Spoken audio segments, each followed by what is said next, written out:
One more questions, or yes? Number 81 on section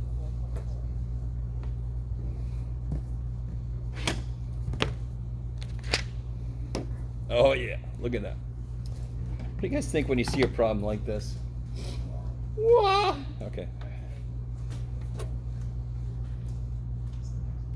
So I love this. Oh, there you go. Good. I was wondering if they told you. Logistic equations. These are the nifty ones that have these ceilings to them, right? Which is kind of like relates to a population. We can only have so many people on the earth. We're going to level off at some point. All right. So this is the equation that could kind of capture what the population of the earth looks like. Blah, blah, blah, blah, blah. Where's the question here? M is called the carrying capacity. And A is this, where P naught is the initial population. Okay. So that's all just telling you the parts of the equation, so forth, blah, blah, blah. Then you have to do a limit. So which part did you have trouble with? All of it, okay. So I need to do the limit as t goes to infinity for this. That should not be a problem. What happens to, what's the only thing in here that's affected by t? This piece right here, right? Yeah. E to the negative kt means 1 over e to the kt, yes? Uh-huh. What happens to 1 over e to the kt when t gets really big? It goes to 0. Goes to 0. So then you got the answer, because nothing else involves t. Right, I was going to say zero function. Yeah. All right, so you can kind of find where the ceiling is going to be. And, all right, okay, part B, compute the limit as m goes to infinity. Note that A is defined in terms of m. So this gets really interesting. This is where you have to plug this in to the equation. So you can't just look at this and let m go to infinity, because isn't A also dependent on m? So put this in here. Are you with me? And then do the limit. So you can simplify it a little bit. So put this there. Yeah. Then you basically have sort of m over m with some other shit in there, so you got to be careful, but you should already kind of know that's going to be not too bad.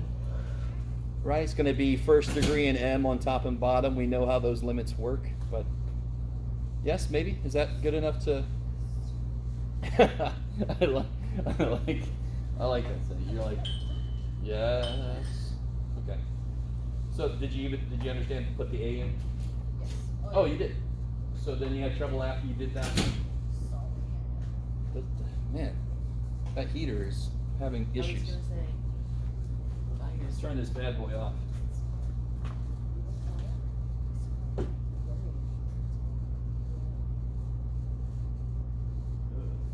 She said not today. Okay. Feels nice in here, right? Yeah. You really are? Oh, yeah. I'd much rather, wow. Let's all try not to die from whatever that is. Where did I leave off? Okay, so yeah, I'm not going to say much else about this, to be honest. So we put that in here. Put that in here. Simplify it a bit. Do the limit, yeah. So we'll see what happens.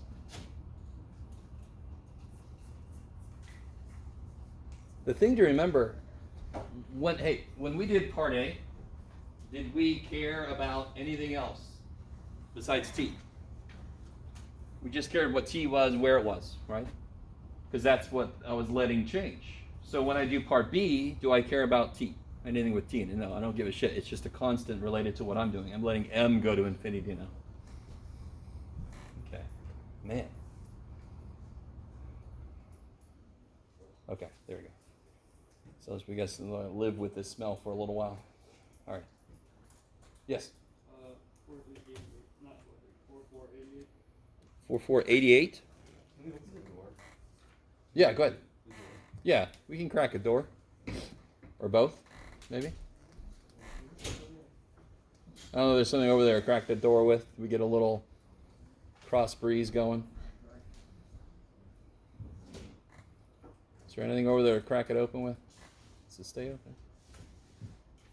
Oh, good, thank you. All right. So we'll see. Competing issues of fresh air versus cold air. Okay. Which one again? I'm sorry? 88. Okay.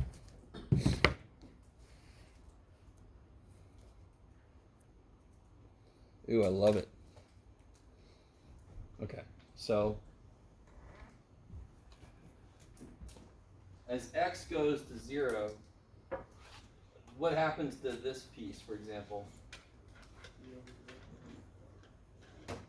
Sorry? Well, so it goes to infinity, right?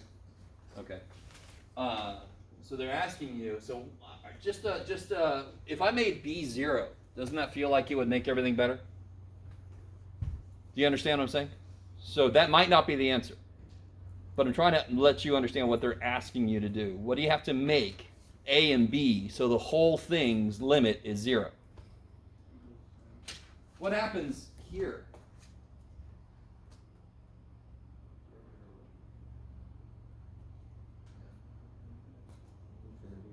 No. Well, yes, I'm sorry. I'm thinking backwards. This will be infinity because if that was a single x, that limit would be 2. I don't know if you guys remember doing the sine x over x stuff. But then you have an extra x squared that would put you over here on the side. It would go to infinity. So I have a couple pieces that are going to infinity. All right, so how do I give you guys a hint? Well, this is in the L'Hopital's rule section, right? Can you make this a single ratio? Of course you can. It's just fractions, so you can get some LCD going on, right? And then see if it's in an indeterminate form and then attack it with L'Hopital's rule. Do you guys understand what's happening? So right now it's 3 separate fractions. Get it to be one big fraction. Then you can attack it with L'Hopital's rule if it is indeterminate. Right? It pretty much has to be. That's the whole point of the problem. But double check. You guys, does that make sense? Okay. And did you already think to do that and still had trouble, or okay? Gotcha. One thing, as a student, sometimes you'll just go, "What section am I in?" Okay, it's probably I got to do that thing, and that thing is all about single ratio, right? Anything else from homework or yes? For number 3 on the quiz, are the critical numbers just 0? Because the only term that's encompassed is... This one? Yeah. Because derivative is 1 minus 4 over x squared. That's right, and you got to set that equal to 0. Yeah, so it would be... Well, no. X equals 0 makes that undefined. That's what you're thinking, right? Is that what you're thinking? For critical numbers, you set it equal to 0, right? Well, you set it equal to 0 or where it's undefined.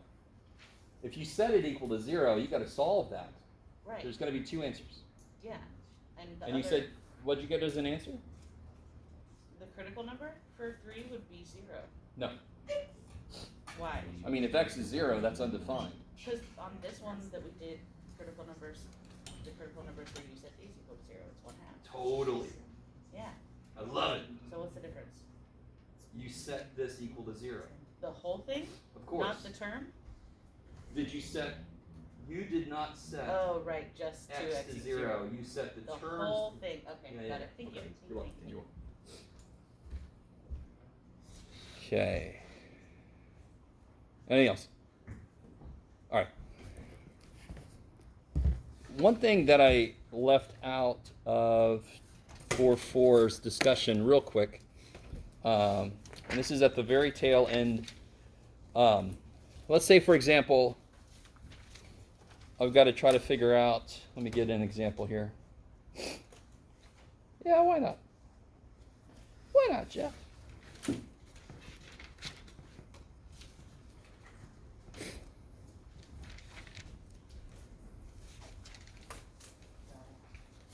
Okay.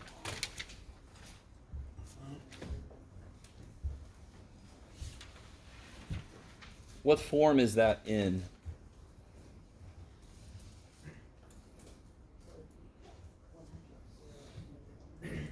What form is that in? Plug a 0 in. What do you get? 0 to the 0, yes? Is that determinate or indeterminate? Totally indeterminate, right? And I really want you guys to understand why. 0 to any power is 0. Anything to the 0 power is 1. So this is both of those. So it really matters which piece is getting to 0 faster. Because that's going to determine what the whole thing is kind of doing. How the shit? What? Can I use L'Hopital's rule on this? Why not? It's not a ratio. It's not a ratio, right? Okay, I like it. So what the shit? All right, so let me give you a neat little general true thing. X equals e to the natural log of x. That is just a true statement. Why? What do these do? Cancel each other. This seems stupid. Yes? Do you guys agree with me? It's like, what was wrong with this? Why'd you have to go and complicate it? Maybe? So like, for example, 7. 7 is e to the natural log of 7. Does that seem like a useful thing? No, it doesn't. But do you remember doing the derivative of stuff like this? Does anyone remember that? Where we had to do a natural log, and then at the end we had to undo it to figure out? Yes, yes. Okay, I like it. So that it kind of should make sense. We've got to take a natural log somehow. So tell me, right now, this is asking me this, where y is this. Is that cool? But what is y equal to using this idea? What is y equal to? Yeah, e to the ln y. Holy crap. Here we go. Sorry. And you're all like, okay. So I can rewrite this as e to the ln of this. So then the limit as x goes to 0 is the limit as x goes to 0. And I'm sure some of you guys are still like, you've thrown extra shit in there, Jeff. How does that make things better, right? That might work with soup. Sorry. In this case, no. Because now, how do I do, for example, how would I do, paper is very precious to me right now. Let's see. How do I do the limit as x goes to 2 of e to the x squared minus x? How would you do that? How would, nothing, no tricks, nothing. Just how would you do this? Plug in x. Plug in Plug in 2. So you would take this limit and put it up here, technically, right? Remember those limit laws from way long time ago? So I could do this, e to the, I'm going to pull this limit up here where the x shit is. Now, why did we take a natural log? I still haven't done the why did I take a natural log? What can I do with this now? What can I do with this? Yeah. E to the limit, x goes to 0 from above. Square root of x, natural log of x, mask. My mask desperately wants to live in my eyeballs. It looks nice there. Shut up. All right. So now my problem is this. I can kind of focus on this piece. How the hell do I do this? Can I use L'Hopital's on it? Is it in an indeterminate form? What form is it in?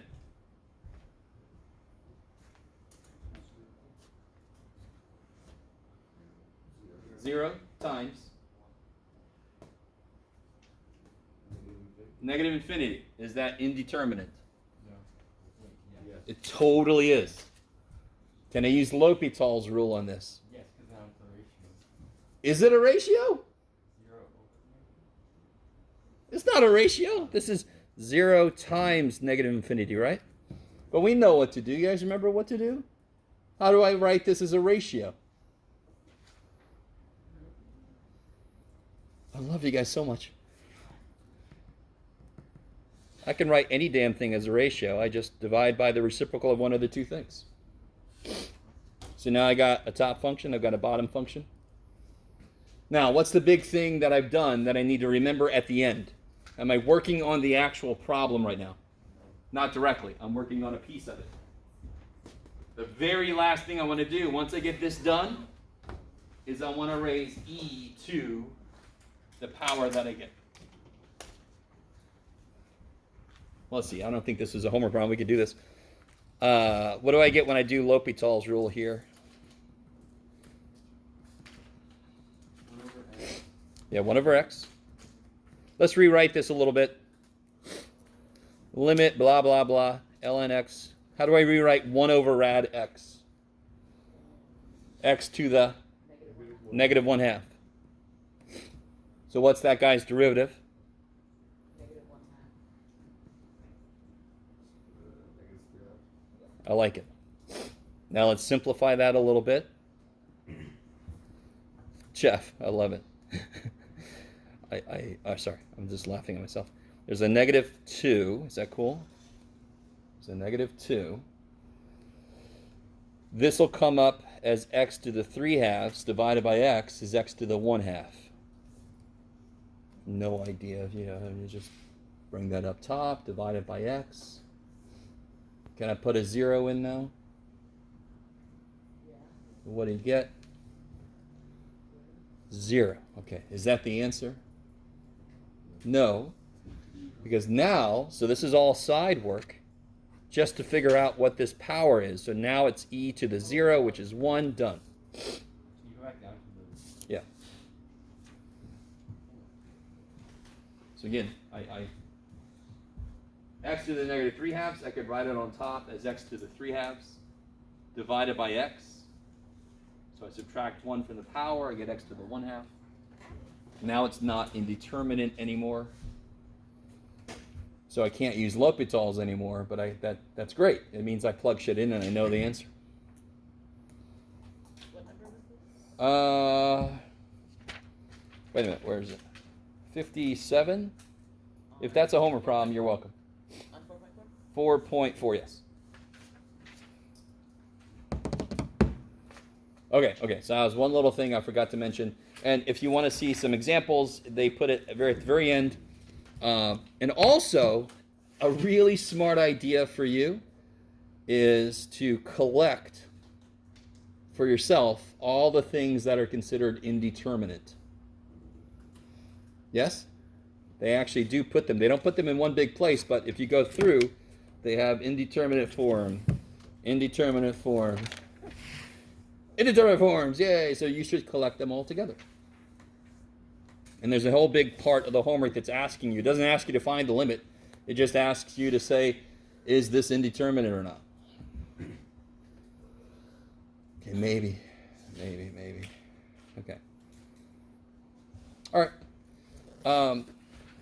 So, let's get into today. Let me see.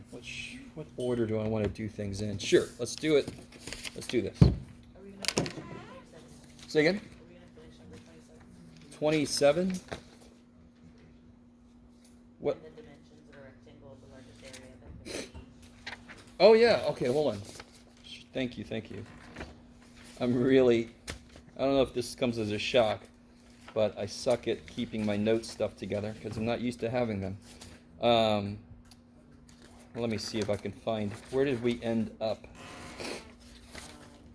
We got to a tan of 60 and we started to do the triangle on the other side of the rectangle. Yes, I remember. Oh, here. This doesn't look like it was my notes. No, this is... Okay. Hold on, everybody. Bum. Where are you? There you are. Okay. All right. So this was number 27.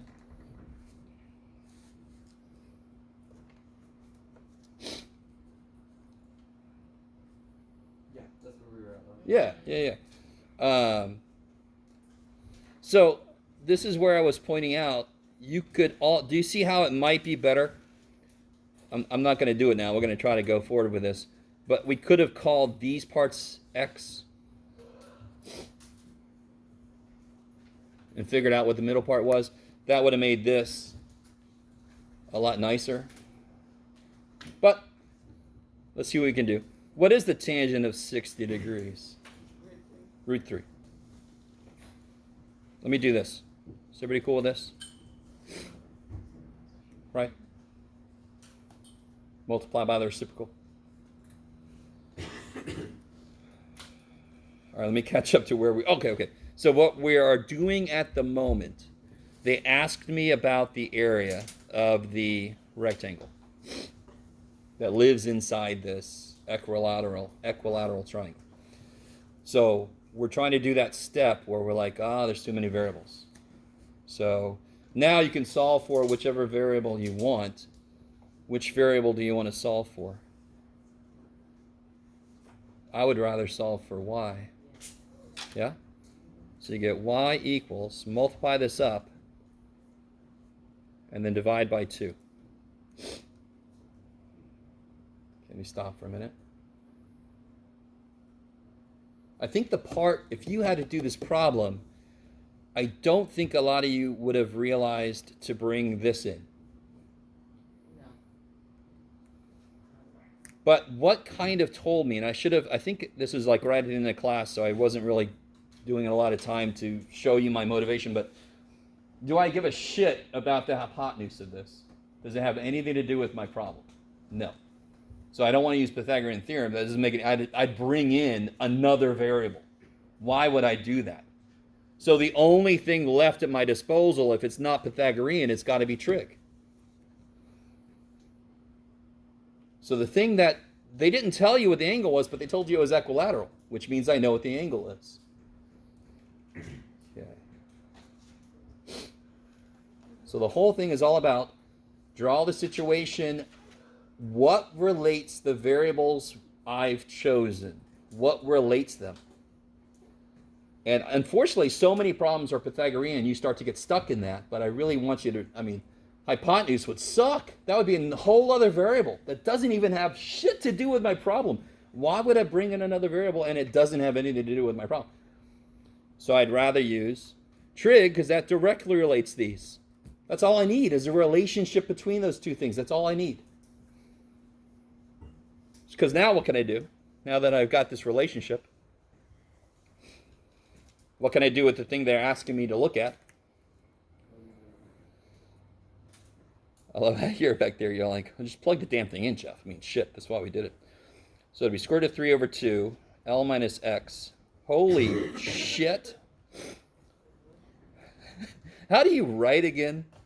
Times X. So I just replaced Y with what it is.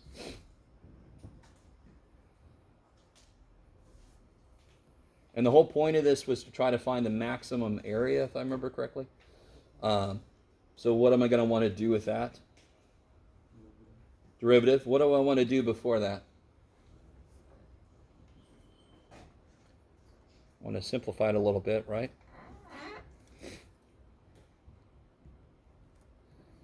And now the derivative should be relatively easy. Yes? Are you guys? Say again? Because there's an X. So all we did was put the Y in place. I kind of wrote it out of order because I forgot him in the beginning, but oh well. So there's the Y, there's the X. Distribute both of those, I get this. Now I can take this guy's derivative, just to be really pedantic. All right, I'm just going to do this because if you can't do it, I don't want to know.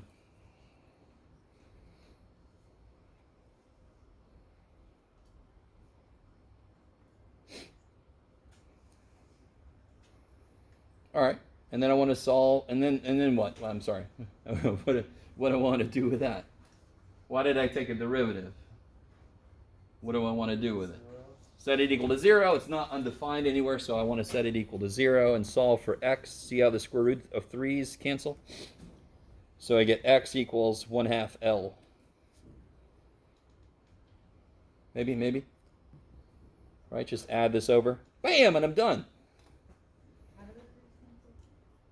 I can divide by rad 3. Yeah. It's awesome. Whenever the equation's equal to 0, that 0 just eats up any multipliers. Okay. So, if I'm given an equilateral triangle, pretend like that's equilateral and not isosceles, poor little dude. And I'm like, how do I place my rectangle inside of it? You know how it happens. This happens to all of us all the time. How do I place my rectangle inside of my freaking equilateral triangle? Now we know to make this half of the length of one side. That will maximize the area. And I can't blame you if you're doing some of these problems and you're doing exactly what I just did. Like, when would I ever do? Well, to figure out how much to buy a house, no, I'm joking. This is never going to be anywhere. So obviously we're just getting used to the mechanics of the process, right? Okay, I'll stop. So pretty cool. That's the answer. So what would y be? Sorry, let's get the full dimensions. How do you get what y is? Y is going to be interesting. Do I have any relationship between y and x? Yeah. So it's going to be rad 3 over 2 times L minus half L. So it's going to be rad 3 over 4L. Right? Because L minus half L is half of L, and then I just multiply. Funkadelic. Okay. So you just got to jump into those problems. This time, almost every problem is going to be a tell me, ask me problem.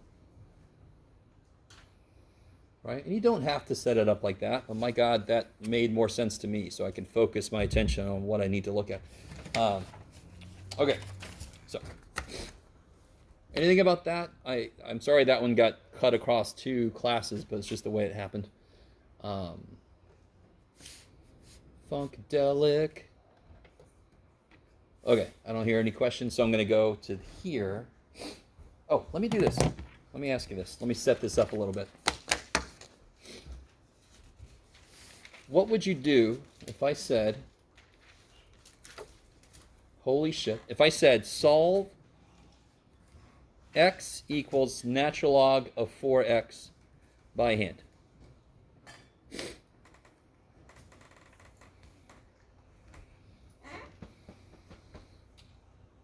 Think about it. Well, how would you start to solve that? What do you think you would do? Can you solve that by hand? Why?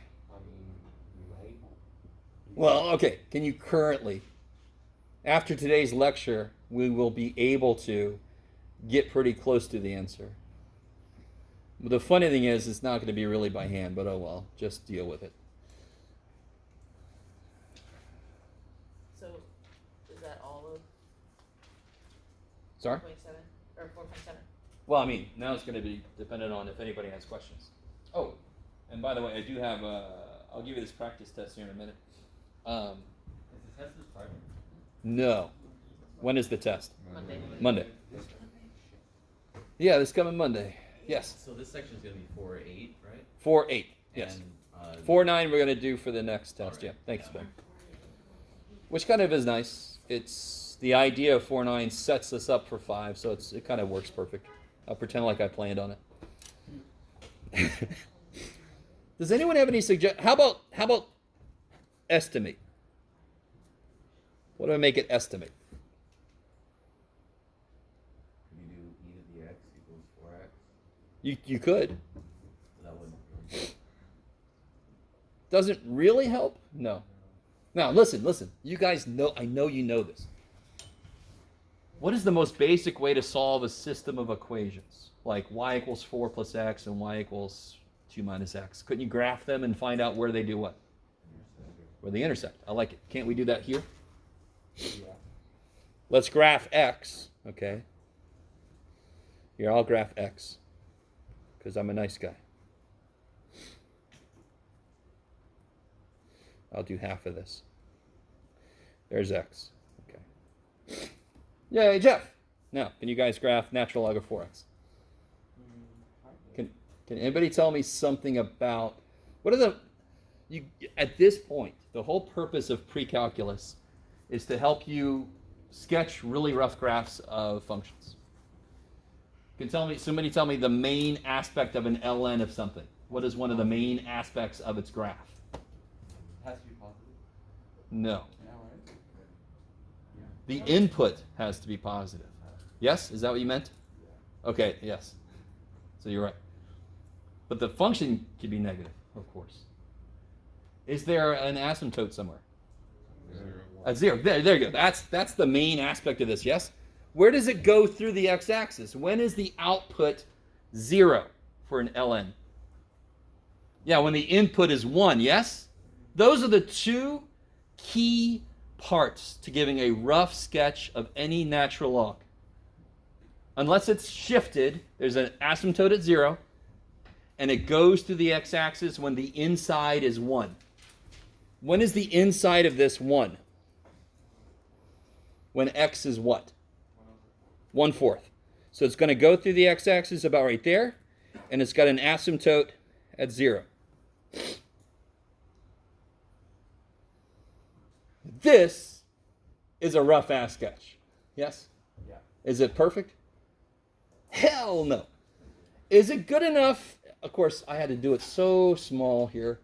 Let's really zoom in on this thing. Can somebody give me a guess as to the first place where they meet, which would be one of the two answers?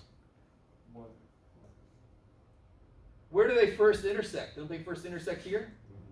So is 1 a good guess? Okay, like 0.5. Let's say our guess is 0.5.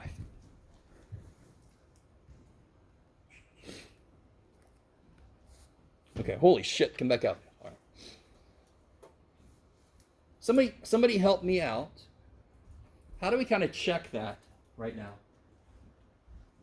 X is 0.5. Could somebody do, what's the natural log of 4 times 0.5? What's the natural log of 2? Right, is that, you guys, everybody with me? Let me plug my guess in, just see if we're close. It's like 0.7. Say again? It's like 0.7. 0.7, so 0.5, 0.7. That's pretty good for a sketchy little sketch there, yes? No, sort of pun intended. Oh, yeah.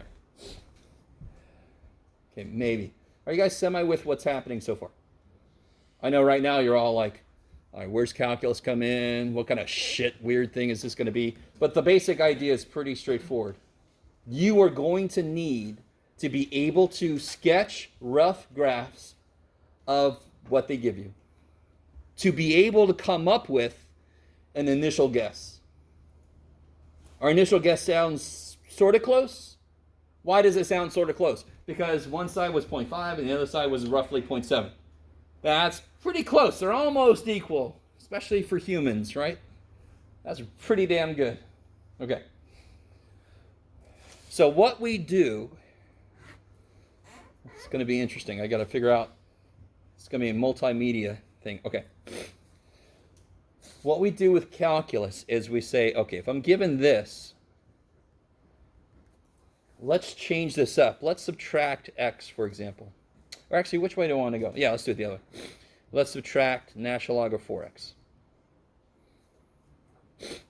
Then I get x minus natural log of 4x is 0. Right?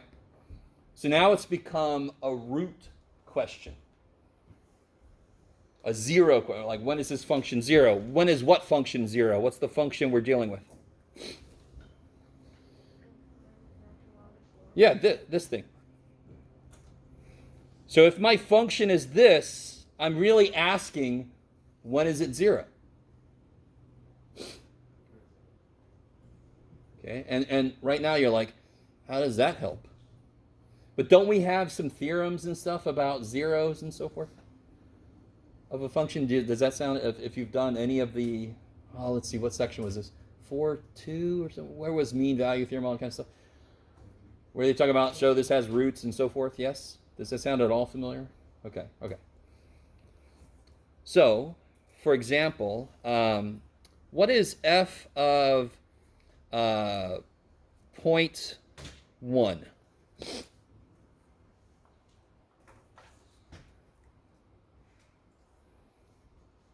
Somebody help me out.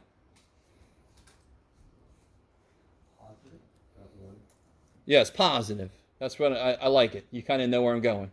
It's positive. Whatever the hell it is, I almost don't care. What is f of 1? Get out of there, x. 1 minus natural log of 4 is definitely going to be negative, yes? Yeah. Okay. Sorry, I got to laugh at facial expressions sometimes. All right, is everybody sort of with me? What does this tell me? Something we already kind of know, but what does that tell me? At some point, it crosses through 0. Beautiful. At some point, there's a root between those two, right? Still no calculus involved, right? Okay, so where does the calculus come, Jeff? Because we know that's what the hell class we're in. So here's the beauty of this. Let me switch over to this, so you don't have to deal with my attempts at drawing. Okay, look at that. Ooh, there it is. That is the function we're dealing with. Yes, that's what it looks like. And yes, I know the answer. Look, Desmos did it for me. But again, what we're really doing today is we're investigating what the algorithm is that lets Desmos figure out what the hell that is. Or your graphing calculator or whatever. Okay. Because it doesn't plot every point. It doesn't. Like I said, that would, the first computer program would still be running, trying to graph something. Okay. So here's the idea. Just imagine if I was trying to graph this. This is kind of beautiful. What we do is we take a guess. And what did we say our guess was? 0.5.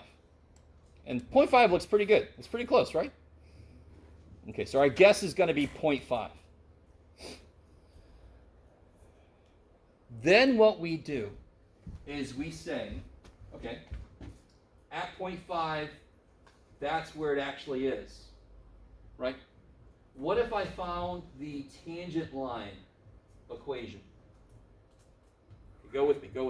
What if I found the tangent line equation right there and I saw where it went through the x-axis? Wouldn't that be a better guess? Wouldn't that improve on our original guess? Let me show you the picture. Doesn't it depend on the equation you're working Totally. But in this case, it will work. I love what you're saying, and we're going to talk about that in a minute. I don't want to bring in any freaky stuff yet. So here's what I'm talking about right there. Let me zoom in a bit. Now, we're obviously going to have to talk about the calculus behind this, because we're going to do a lot of this work by hand initially, and then we're going to automate something in the calculator for ourselves. Okay. This is what I'm talking about. My first guess. Sounds like something to get for Christmas. My first guess. And then I get I see where it hits the function, and I get the tangent line, and this would be my second guess. And then guess what I do? I do it again. And every time I'm going to keep getting closer and closer. Now, Aviel pointed out something interesting. We're going to look at it in a minute, but let me just talk about the process, and then we'll talk about where it fails, right? It's definitely going to fail big. If your guess sucks, the process is going to be like, that's human error. What do you want from me? Our guess is pretty good. See how far away our guess is? It's not that bad considering I'm zoomed in a lot, yes? But then is our second guess better? Hell yeah. So then I do the process again. Now watch, this is going to be awesome. Okay. It's going to be awesome. I do the whole process again. So right here, what's going to be? That's where the output is. I'm going to have a tangent line, and I'm going to see where it hits the x-axis. You guys with me? Going to do the same thing again. Bam. Okay. Oh, okay. Orange now. Not the best idea, but oh well. I did the exact same thing. I found where it hit the function, found the tangent line there, and then found the tangent line's x-intercept. Now look how close we are. Guess what I'm going to do?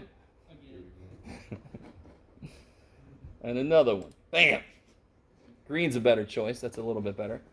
Do we have to do it that many times? Well, it depends on how bad our first guess is. I mean, look how close this is now. I think we should do it. Let's do it one more time. Bam! Now look how close it is. Does everybody understand what's happening? Let's see how close we are. Oh, man. It's like one of those funky YouTube videos about, if you go backwards, it's like, how big is our universe? And then let's do it one more time. Bam! I mean, holy shit. Holy shit. All right, so at the end, we just keep track of each improved guess. And at the end of this process, I don't know if you guys can see this, 0.35740, blah, blah, blah. Yes? All right, then let me show you. Before we talk about the calculus behind this, does everybody sort of get the main idea? And let me actually do this. Let me do this before I, okay, yeah. All right, where am I? Okay, I was at the atoms width scale. Now we're coming out to the universe scale. There we go. Okay, look how beautiful that is. Cut the green wire. Okay, so what if my initial guess had kind of sucked? What if my initial guess had been 0.7? What happened to all the other lines? Where is this thing? So my initial guess is 0.7. I go to the function and I get the tangent line, and now I'm here. Wouldn't I then try to go to the function to get another tangent line? Yes? I would do the whole thing again. Are you guys with me? What's wrong with right here? Does the function exist back here? No. So that's what you were saying earlier. If I picked my guess poorly, and I'm somewhere where the slope is pretty, in this case, pretty flat, it might take me to a problem area, and then I can't do the next step.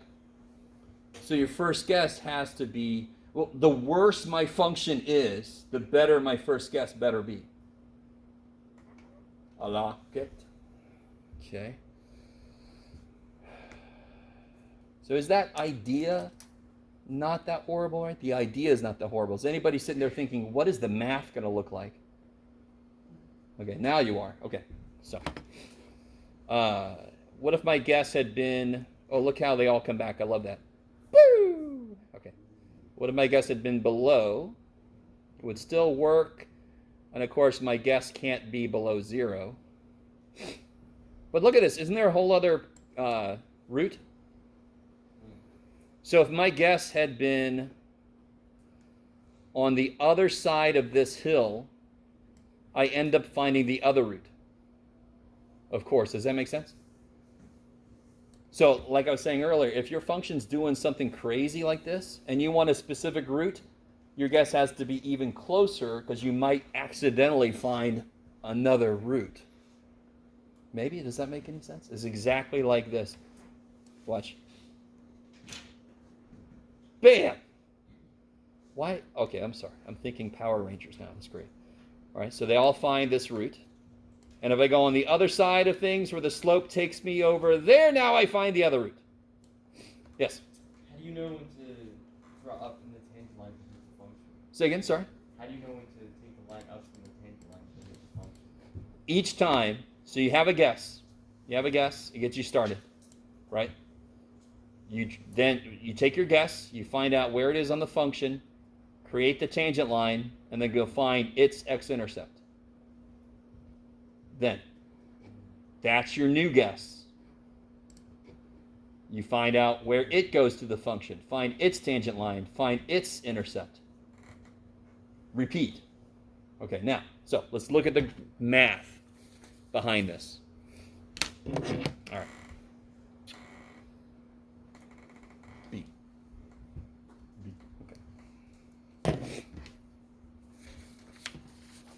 Oh, Jeff, you're running low on papers. Let me see. So let me do my own horrible sketch. There it is. There it is. Oh, that's beautiful. All right. So we have a guess. So let's set up a few things. Here's my f of x. Here's my guess. Let's call it x1. Kind of makes sense because then we're going to create an x2 and then we're going to create an x3. Right? Each successive better guess, hopefully better. Okay. Now, so what are the steps? I want to figure out the tangent line at this point. So what point is this? What point is this? The derivative is 0. No. Sorry. All right, I know. Okay. The derivative is not necessarily 0. Right, I know it kind of looks like it's at the bottom. That's not the point, right? So my first guess, all right, Jeff, let me do this again. So here's my first guess. What point is this? Say again, sorry? X1, Y1. X1, be better? F of X1. Good. I love it. That's a great way to teach. Be better? Be better? Be better? Okay. How do I find the tangent line at this point? And I can already see where x2 is going to be visually, but how do I find the equation of that tangent line? We know what to do, don't we? Yes, tangent line 1, take the derivative.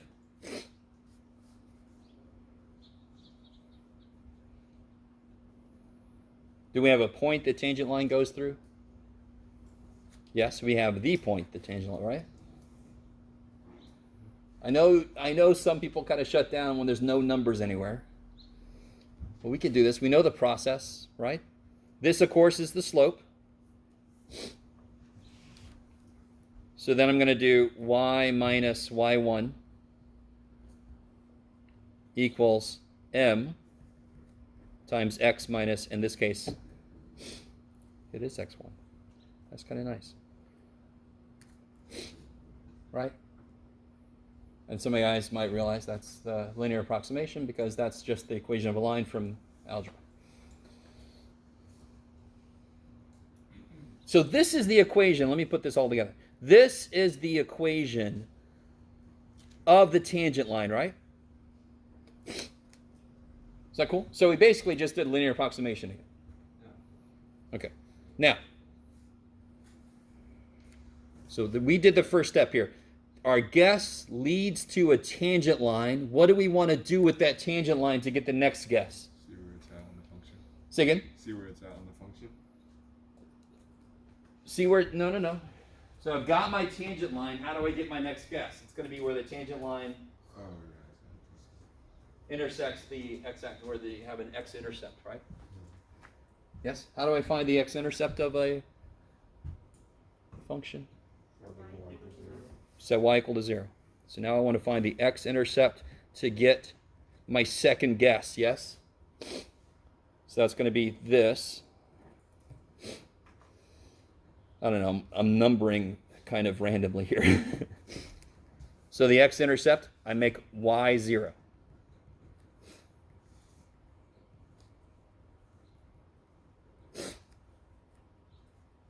And then I solve for x. Is that cool? That's how you find the x-intercept, isn't it? You make y 0 and you solve for x. Can you guys please go ahead and solve that for x?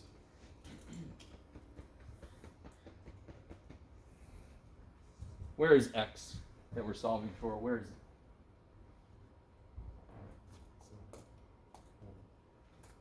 So I'm solving for this. That's not x. This is the slope, right? Good. So I'm solving for x. I'm finding the x-intercept. And how do you do that? Make y 0, solve for x.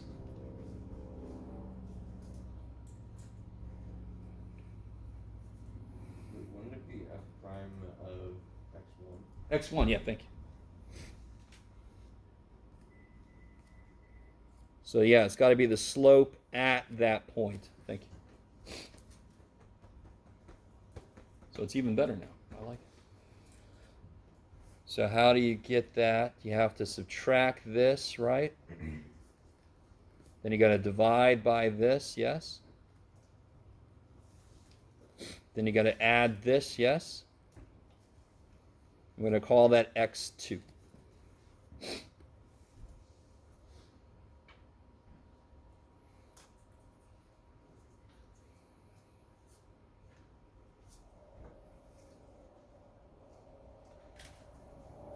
What's up? That noise just scared me. I know.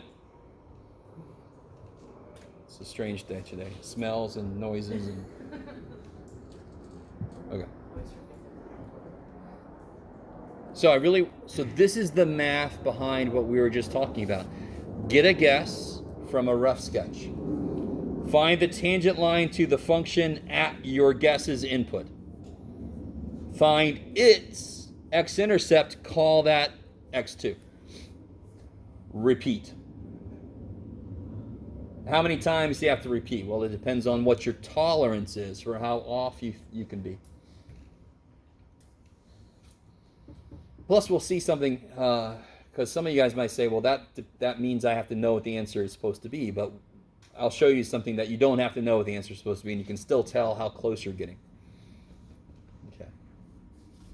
So let's do this. Let me see. I've got a handout, believe it or not, that goes through the steps.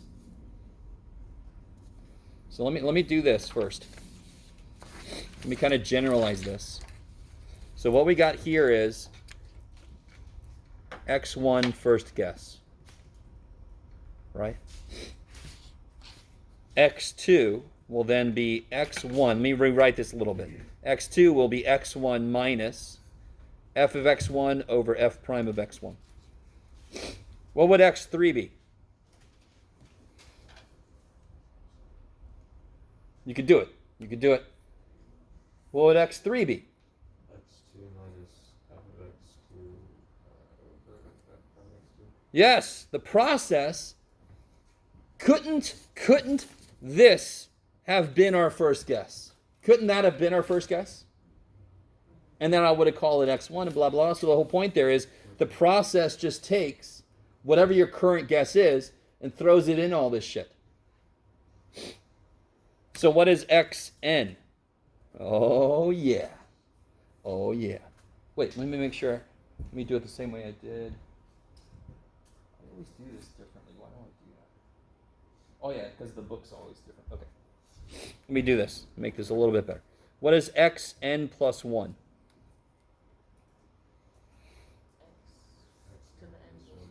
Yeah. Well, all right. x2, there's 1s everywhere. x3, there's 2s everywhere. So it's always 1 less, yes? It's always based on the one before. So what's before xn plus 1? xn. This, let's give him props, is Newton's method. Does this have something to do with physics? Say again? Does this have something to do with physics? Physics? Yes. All math has something to do with physics. Right? Yeah. Math is the most fundamental science, and then all the sciences kind of depend on math. Yes. Oh, sorry. Physics people have lasers, and math says, you know how to make them because of us. Or sorry. Sorry. Now, let's do an actual problem from the beginning. And of course, I just ran out of paper. Damn it. Do I have any more paper? Paper. Here's some statistics. Look at that. That's a fantastic use of paper, Jeff. Oh, I do have paper. I think. I might have paper. Yeah, what the hell? I gotta have paper. Okay. So watch this. Let's do what if I had to figure out x squared equals 2? I know this is kind of dumb. I don't care. We just square root both sides, right? All right. So we already know what the answer is supposed to be. So what do we normally do when we have a brand new method? We use something that we know the answer to, and so we know what it better come out to be, or else the whole thing sucks. All right. So if I were to, let's pretend like we don't know what the answer is at all. So how would I kind of get an idea of what the answer might be? Huh? You get a guess and then you graph it. Yeah, so I'm going to draw a rough sketch. So we all know what a parabola looks like. Yeah. Okay. How do I graph 2?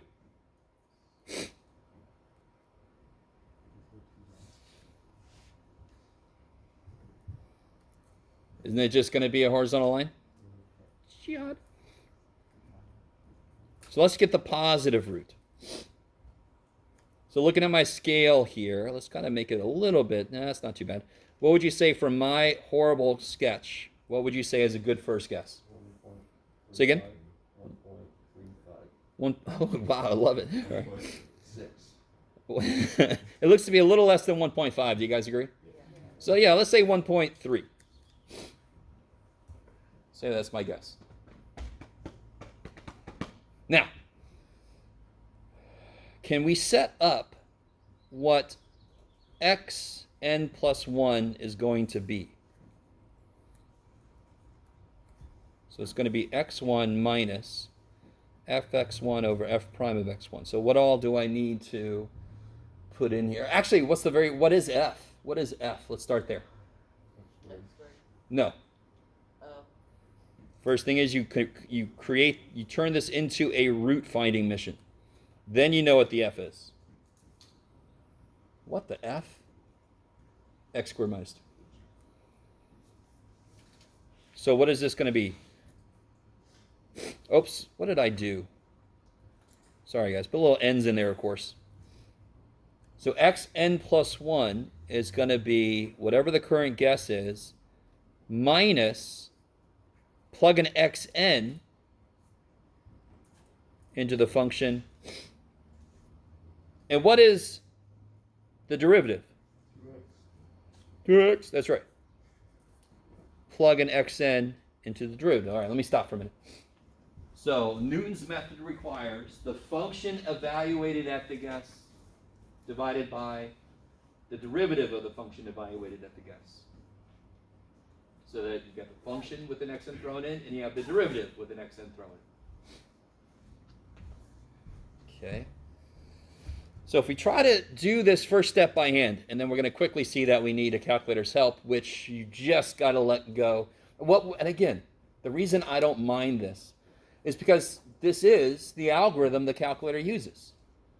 So we're set up the algorithm. We're going to use the calculator to evaluate our algorithm because that's what the hell the calculator is doing. It's using itself to evaluate its algorithm. So that part I'm cool with. But can we try this first step by hand? So what did we say x1 was? 1.3. So what's x2 going to be? It's going to be 1.3 minus 1.3 squared minus 2 over twice 1.3.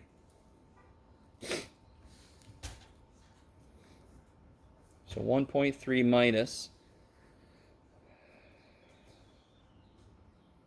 Jeff, 1.69 minus 2 over 2.6.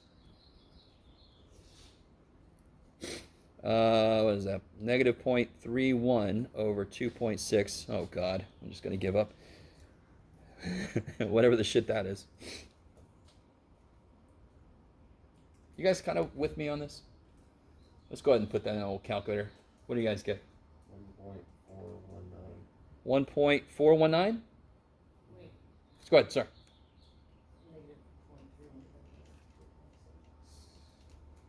Negative 0.119. No. So right here, see the minus and negative becomes plus, right? So 1.419? Keep going. 230,769. Okay. Then what would I do? Wouldn't I then put x3 equals this minus this squared minus 2 over twice this? Okay. So that's why when I say by hand, I mean set up the algorithm by hand. Then we're going to let the calculator earn its due, right? Cost enough money. Freaking do some work. Does anyone need to borrow a calculator? I have some. Everybody's good? Okay. So, let me show you how to harness the power of your calculator.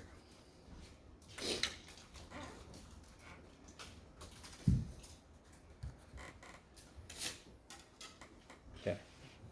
So I'm going to put 1.3. This is going to seem really silly. That's our first guess, right?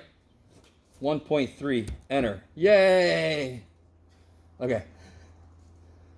But now, does somebody know what the best memory button is on this calculator? ANS, right down there. That's the best memory button. So this right now, ANS is X1 at the moment. So watch this. So what do I want to do? I want to put, let me follow my work here. Whatever I see at 1.3, I'm going to put ANS minus ANS squared minus 2 over twice ANS.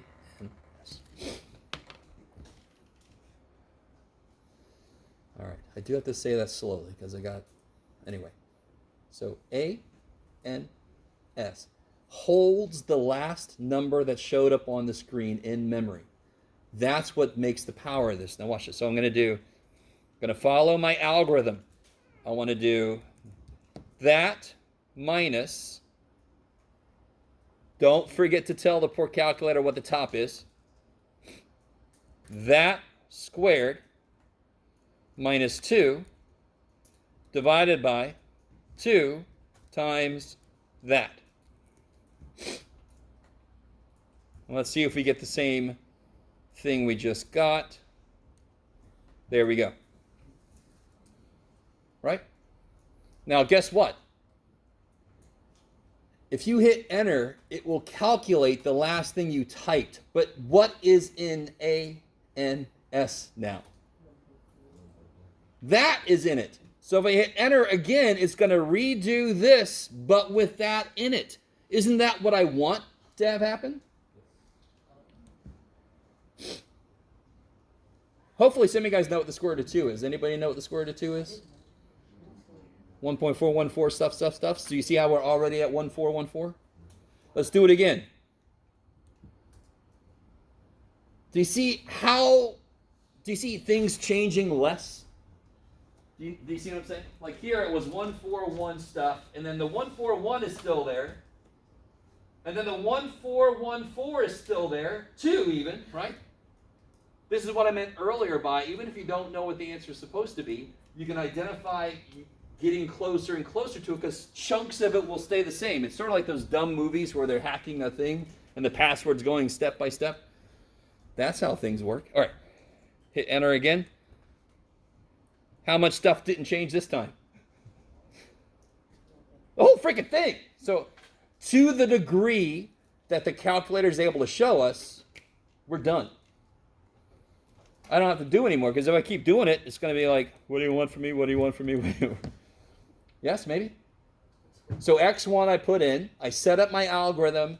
Enter, enter, enter, enter. Because every time I hit enter, I get X2. Enter, X3. Enter, X4. Enter, X5. And the problem said, get it correct to 3 decimal places. You keep going until those decimal places stop changing. And then you can stop.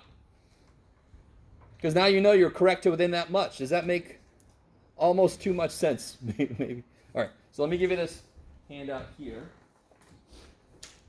This is the first example on here. I can't remember. What was the guess I used? Blah, blah, blah. Oh, I used a horrible guess. Okay.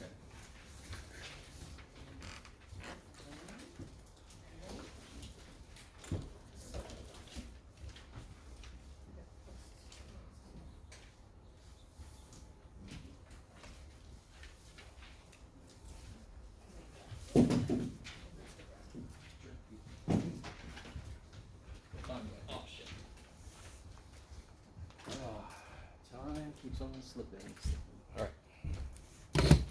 So this first one, see, my guess was horrible. So it took me, well, actually, it didn't take me that long to get there. So does everybody understand what's happening here with this little table? You don't have to set this table up. I mean, I'm just trying to show. This is my current guess, and this is the next guess. So that's there, that's there, that's there. Okay. And over here, I've got what it should look like in your calculator.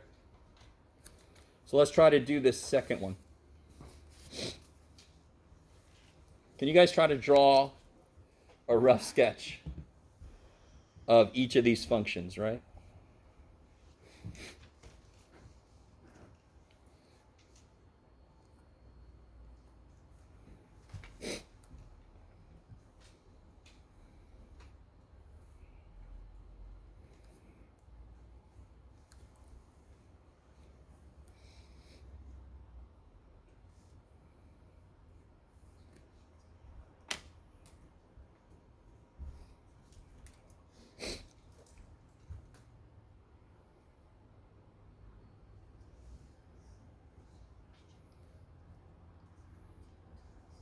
Can somebody tell me what is E roughly?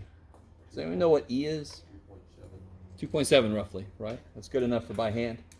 So what's the natural log of E? What's the natural log of E? What's the natural log of E? 1. Yes, they kill each other. Yes? So right there it should be at 1. So I'm going to draw the natural log first. Then it's got an asymptote here. Where does it go through the x-axis? 1. So here's my ln. Yeah. And how does sine come through? Sine starts off, but you know, at 0, sine is 0.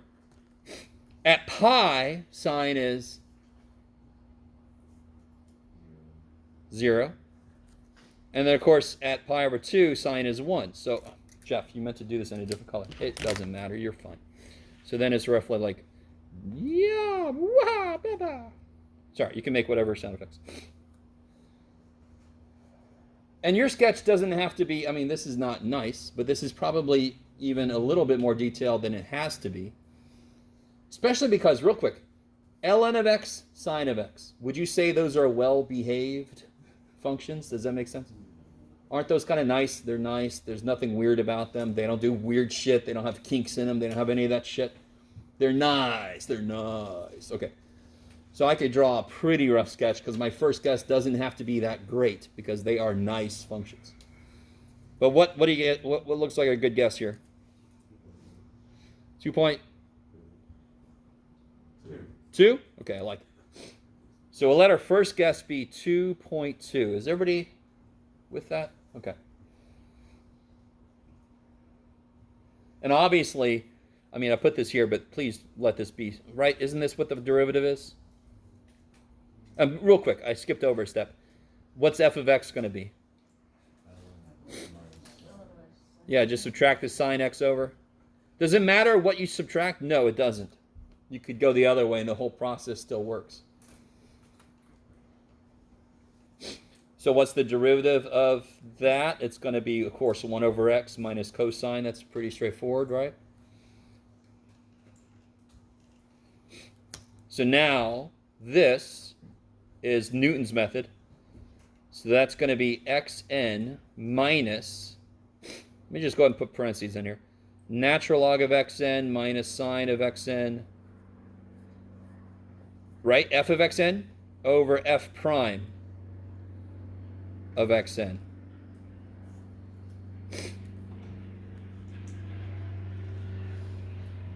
So that's pretty much what I have right here, yes? All right, so all of your work is that. All of your work is to get to right here. Because once you get this, it's just letting the calculator keep going. All right, doing that iteration. What's it going to look like in our calculator? What are we going to put in there? Why did I say type 2? We're going to use 2.2 as our guess. What am I going to put in the calculator? What am I going to replace each of these with? No. Answer, yeah. Answer minus natural log of answer minus sine of answer divided by 1 over answer minus cosine of answer. Okay. So that's what I'm going to put in there. So I'm going to type my first guess. Here, you guys try to do the first iteration of this.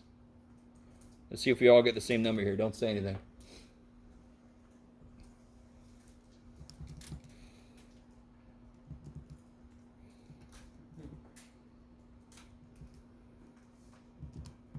You got to be really careful with parentheses because it keeps, calculator keeps opening parentheses for ln and sine, right? So be really, that's the most immediate place to make a mistake is to not close the parentheses correctly.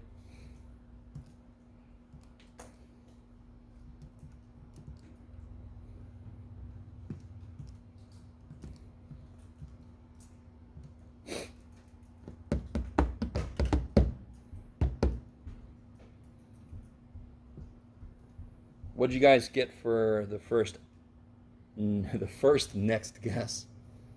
2.219212031. Yes, that's what I got also. Does everybody get that? This.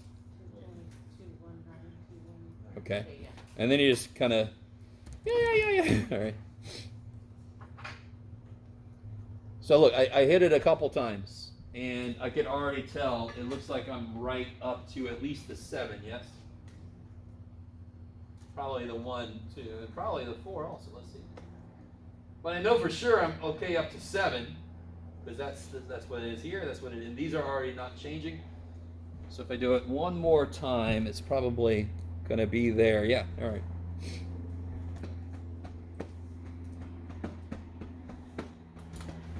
And last thing, is everybody cool with that?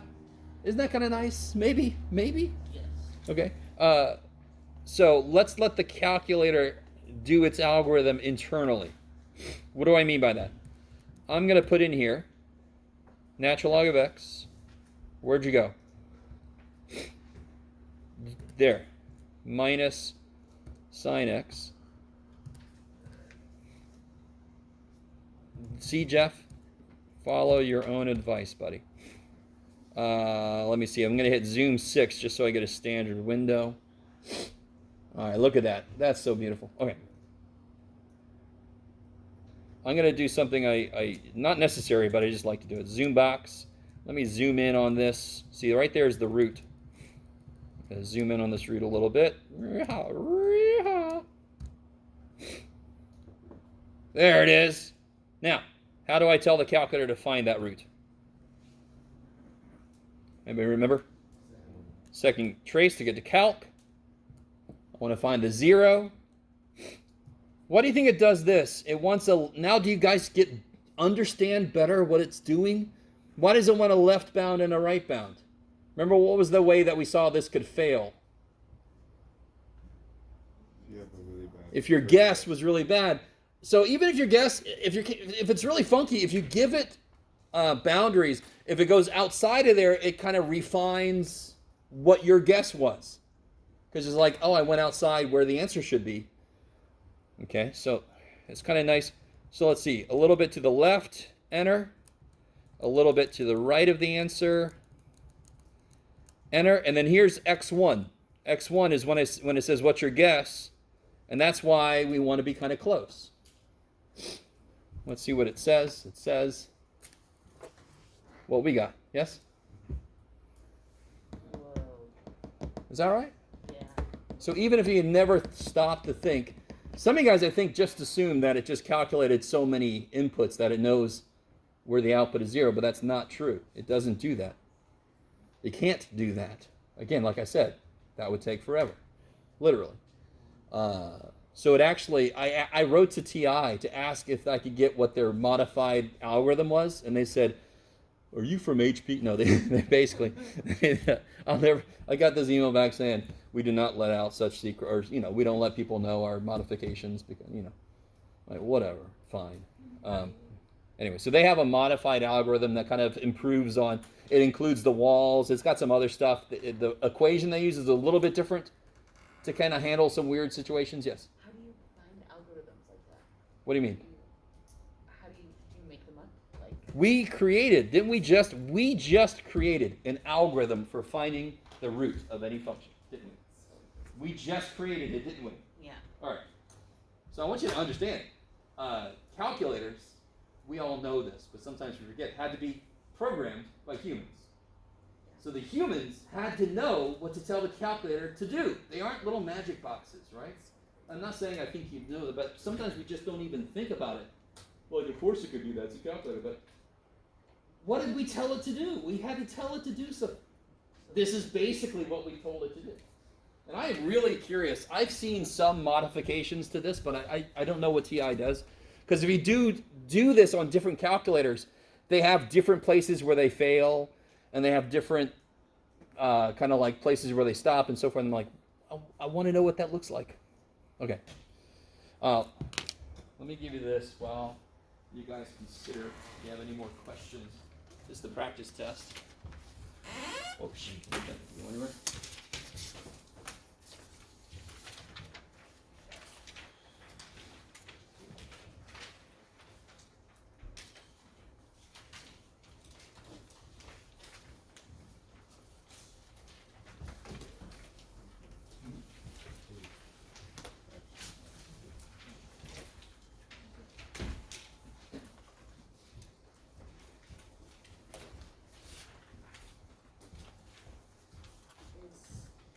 4.8 homework due on Monday? Yes.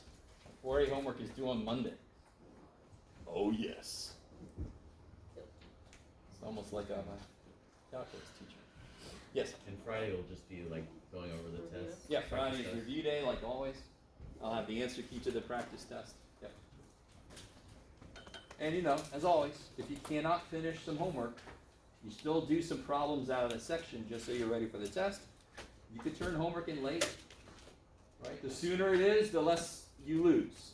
So normally you don't lose much of anything unless you turn a lot in late or you turn something in very late. So just do what you can to get ready for the test. What is it?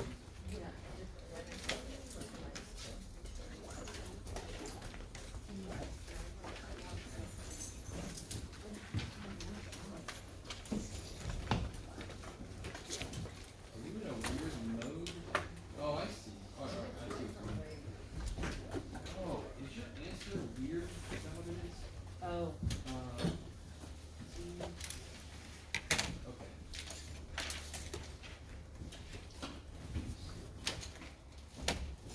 It might have just been, all right, let's see what we can do.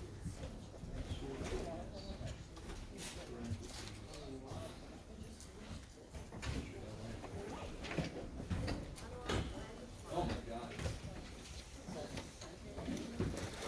Oh, that's what the problem is. That won't make it. That's not gonna be the LN function. It's just letters. Those are memory words. So you actually have to go find the LN function and then put it there. Yeah.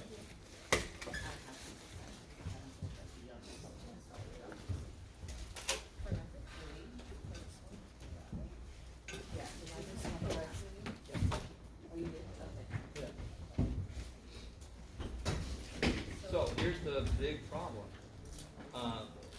Where could absolute extreme occur?